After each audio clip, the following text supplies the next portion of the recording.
Welcome back to the deep dive, everybody. Today we're gonna be diving into something really interesting, a classic actually. We're gonna be going into Sun Tzu's The Art of War, Oh, classic. a classic indeed. Specifically, we're gonna be looking at Chapter 4, Tactical Dispositions. And I think a lot of people hear The Art of War and they think, oh, this is an ancient text on warfare. What can I possibly learn from this? Yeah. But, I think one of the really interesting things that we find is that a lot of these principles, while they may have been written for warfare Mm, thousands of years ago, they're so relevant to today they are, absolutely. in ways that you might not expect. So Yeah. we're going to kind of break this down and look at some of these really interesting points that Sun Tzu makes. Yeah. And I think, the mission for us today is to really try to understand Sun Tzu's approach to challenges and how he emphasizes how we should focus first and foremost on avoiding defeat and then, and only then, seeking victory. Yeah, that's a really good point. It's not about jumping straight into the fray, seeking out victory. Mm. I think the way Sun Tzu says it is Yeah. the good fighter of old first put himself beyond the possibility of defeat Hmm.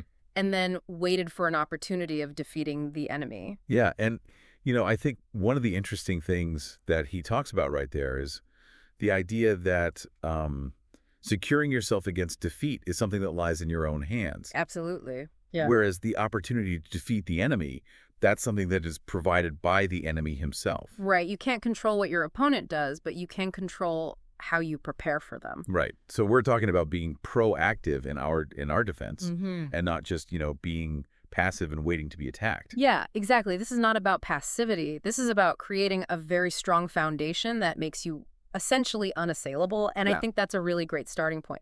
Now, one of the more interesting things that Sun Tzu throws in here that I think might be a bit of a head scratcher is that one may know how to conquer, right, without being able to do it. So how can you know how to conquer, how to defeat your enemy, but not be able to do it?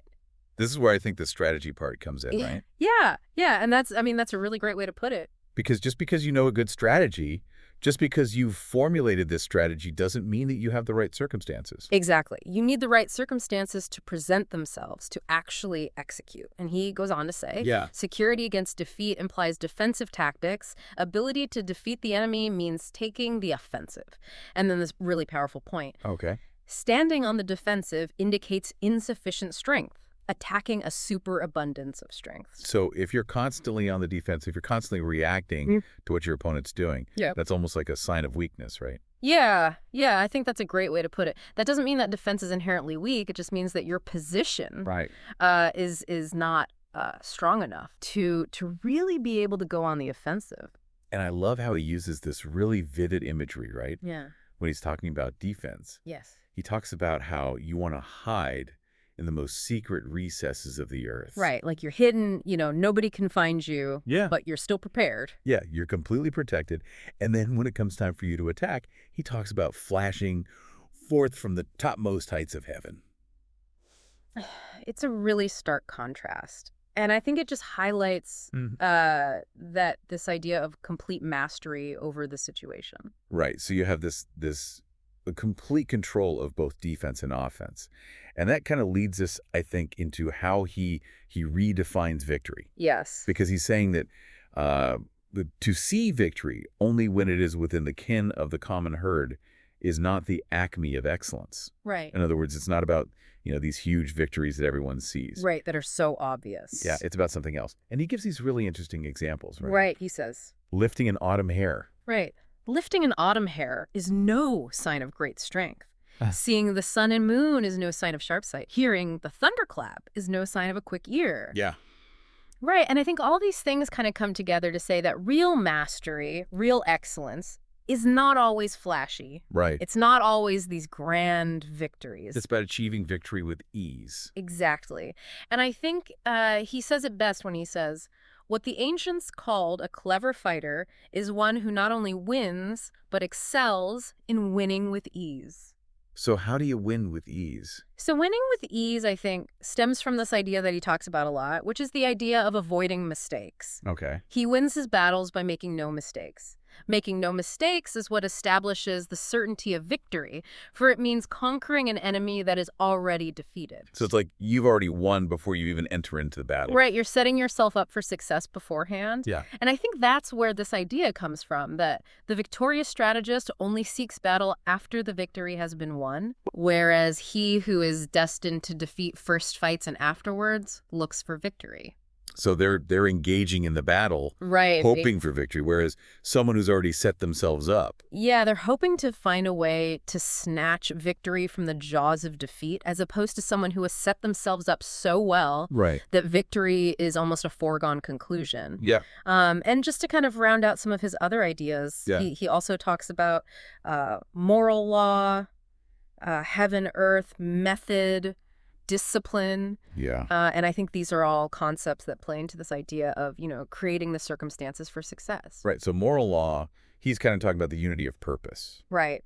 Right. So everyone's aligned on what you're trying to achieve. Yeah, you're all moving in the same direction. Yeah. And then method and discipline are kind of the more concrete framework, and then the adherence to rules that make it all possible. Yeah. And then he builds on that and talks about the 5 stages: measurement, estimation of quantity, calculation, balancing of chances, Right. and then finally, victory. So it's this progression. Right. It's a very logical progression where Yeah. each stage kind of informs the next. Right. So you're starting with measurement, where you're really Yeah. trying to understand the ground, Yeah. understand the situation, understand the circumstances, and then you move into estimation of quantity, which is where you're assessing the resources available to you. Precisely. Then calculation, comparing the strengths and weaknesses Yeah. of both sides. Yeah. And then balancing of chances, which is where you weigh the probabilities of success.